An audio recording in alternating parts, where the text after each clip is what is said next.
Now this might be a mistake that I'm calling you the slate, but these dreams I have of you ain't real enough. Started bringing up the past, how the things you love don't last, even though this isn't fair for both of us. Ooh, maybe I'm just a fool. I still belong with you anyway, Assalamualaikum warahmatullahi wabarakatuh. Saya Ira Mutiara Ramadhani dengan NIM 212021120, dosen pengampu Bapak Dr. Hasanal Mulkan SHMH. Di sini saya ingin mempresentasikan materi saya dengan judul kepailitan. Baiklah, saya akan menjelaskan pengertian kepailitan. Secara tata bahasa, kepailitan berarti segala hal yang berhubungan dengan pailit. Berhubung pernyataan pailit terhadap debitur itu harus melalui proses pengadilan melalui fase-fase pemeriksaan, maka segala sesuatu yang menyangkut tentang peristiwa pailit itu disebut kepailitan. Menurut pasal 1 angka Undang-Undang Kepailitan Nomor 37 Tahun 2004, kepailitan adalah sitaan umum atas semua harta kekayaan debitur pailit yang pengurusan dan pemberesannya dilakukan oleh kurator di bawah pengawasan hakim. Kemudian B. Dasar hukum kepailitan. Pada pokoknya pengaturan mengenai masalah kepailitan merupakan suatu perwujudan yang sesuai dengan ketentuan yang diatur dalam pasal 1132 dan 1131 KUH Perdata. Pasal 1131 KUH Perdata memuat ketentuan normatif sebagai berikut. Segala kebendaan si berutang, baik yang bergerak maupun yang baru akan ada di kemudian hari, menjadi tanggungan untuk segala perikatan perseorangan. Dan pasal 1132 KUH Perdata memuat ketentuan normatif sebagai berikut. Keberadaan tersebut menjadi jaminan bersama-sama bagi semua orang yang menguntungkan padanya, yaitu menurut besar kecilnya piutang masing-masing, kecuali di antara para berpiutang itu ada alasan sah untuk didahulukan. C. Syarat-syarat permohonan pernyataan pailit. Apabila seseorang atau badan hukum mengajukan permohonan pernyataan pailit di pengadilan niaga, maka harus dipenuhi terlebih dahulu syarat-syarat dan kepailitan itu sendiri. Untuk dapat dinyatakan pailit, seorang debitur harus memenuhi syarat sebagai berikut. 1. Keadaan berhenti membayar. 2. Harus ada lebih dari seorang kreditur. Dan 3. Atas permohonannya sendiri maupun atas permintaan seseorang atau lebih krediturnya. Kemudian di sini ada pasal 2 ayat 1 Undang-Undang Kepailitan Nomor 37 Tahun 2004 sebagai berikut. 1. Adanya 2 kreditur atau lebih. 2. Syarat harus adanya utang. 3. Syarat cukup 1 utang yang telah jatuh waktu dan dapat ditagih. Dan 4. Syarat permohonan pailit. Kemudian D. Prosedur permohonan pernyataan pailit. Secara umum, kurator mempunyai wewenang untuk melaksanakan tugas atas harta pailit semenjak tanggal putusan pailit diucapkan. Proses permohonan dan putusan pernyataan pailit sebagaimana diatur dalam pasal 6 sampai dengan 11 Undang-Undang Nomor 37 Tahun 2004 sebagai berikut. 1. Tahapan pendaftaran dan permohonan pernyataan pailit. 2. Tahapan pemanggilan para pihak.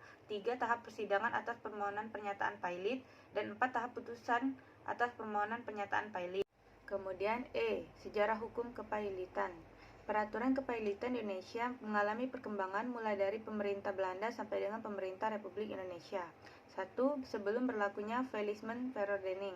Dari sejarahnya diketahui bahwa pada mulanya dalam hukum Belanda tidak dikenal adanya perbedaan antara pedagang dan bukan pedagang pada hukum kepailitan.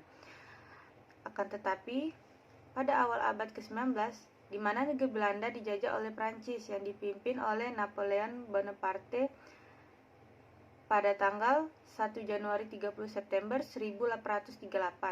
Kemudian sesudah Belanda merdeka pada tanggal 1 Oktober 1838, pembuat undang-undang di negeri Belanda menyusun 3 buku yang terdiri dari 1. Buku tentang Van Kom Vandel yang terdiri dari 10 bab. Kemudian buku kedua tentang Van den Redgen terdiri dari 13 bab. Kemudian 7 bab dihapuskan Dan buku terakhir, buku Van de Voorzieningen yang diatur dalam pasal 749 sampai dengan pasal 910 WVK. Dengan demikian, Belanda pada waktu itu telah terjadi dualisme dalam pengaturan kepailitan, yaitu satu, pengaturan pailitan bagi pedagang dan peraturan pailitan bukan pedagang. Kedua aturan ini mengenai hukum kepailitan yang berlaku justru menimbulkan kesulitan antara lain biaya pengaruh kreditur sedikit terhadap kepailitan dan perlu waktu cukup lama. Oleh karena itu, dibuatlah aturan baru Faillissement Verordening.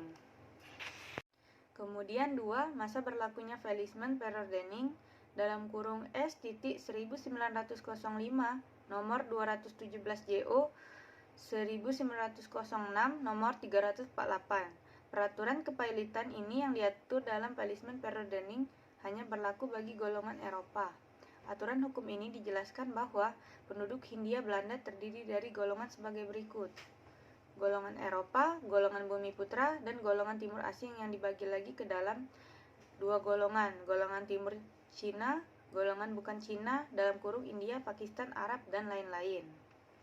Kemudian 3. Masa berlakunya Undang-Undang Kepailitan Produk Nasional.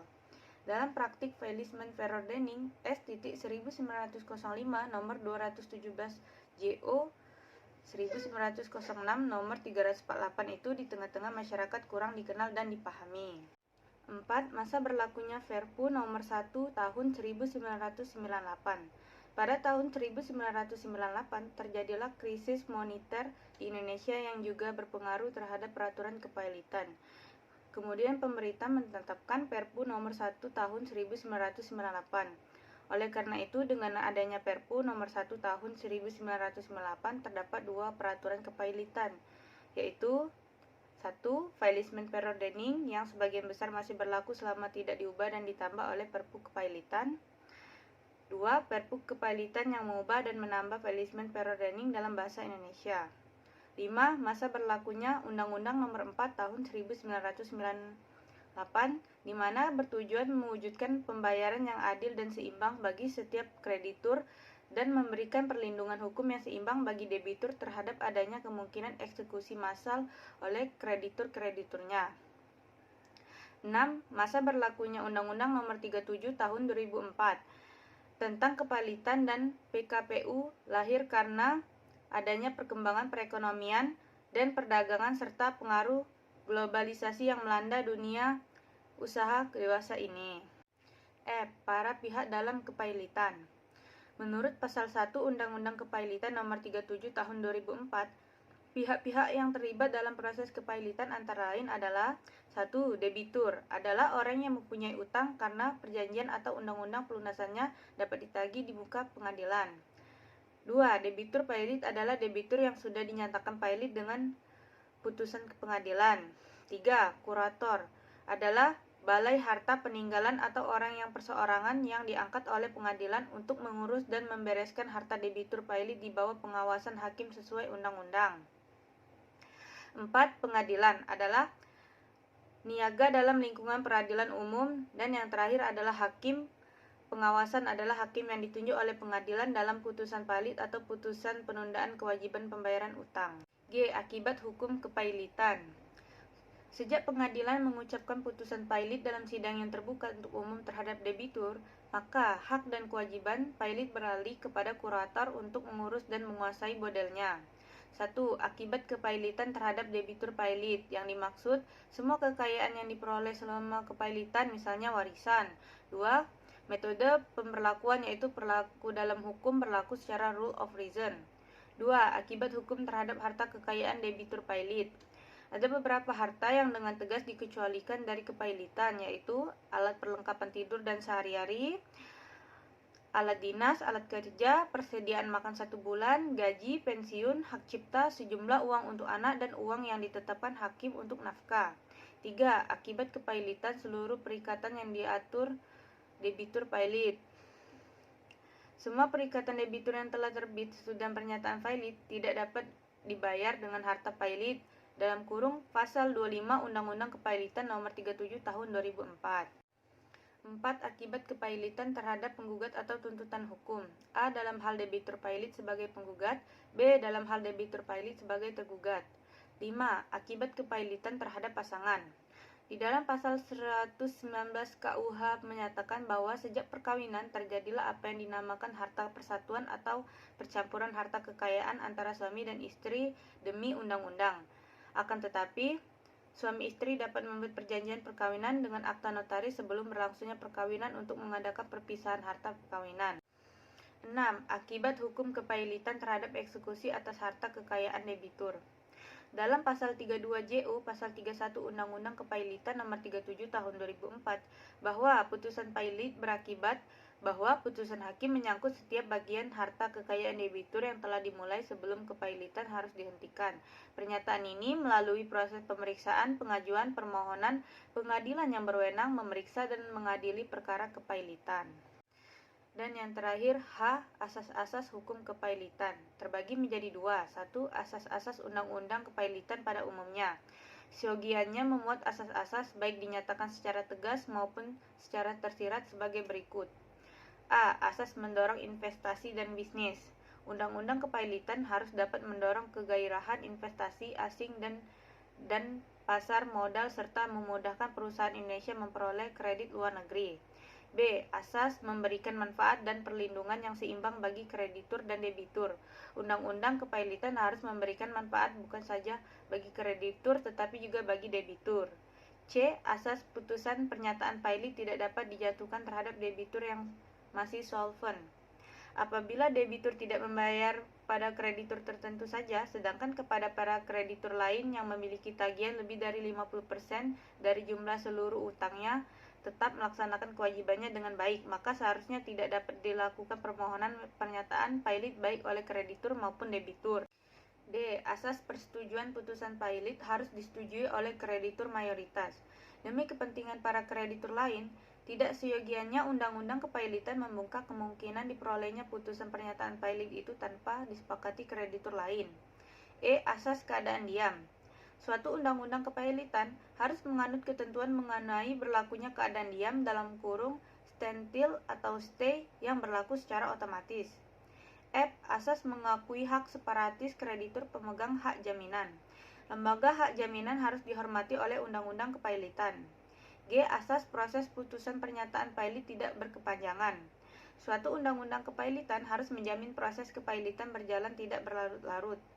H. Asas proses putusan pernyataan pailit terbuka untuk umum. Mengikat putusan pernyataan pailit terhadap seorang debitur berdampak luas dan menyangkut kepentingan banyak pihak, maka harus diketahui masyarakat luas. I. Asas pengurus perusahaan debitur yang mengakibatkan perusahaan pailit harus bertanggung jawab pribadi. Bahwa pengurus yang lalai terhadap keuangan perusahaan harus bertanggung jawab secara pribadi. J. Asas memberikan kesempatan restrukturisasi utang sebelum diambil putusan pernyataan pailit kepada debitur yang masih memiliki usaha prospektif. Tidak memudahkan debitur yang tidak membayar utang. K. Asas perbuatan yang merugikan harta pailit adalah tindak pidana, memuat ketentuan sanksi pidana terhadap debitur.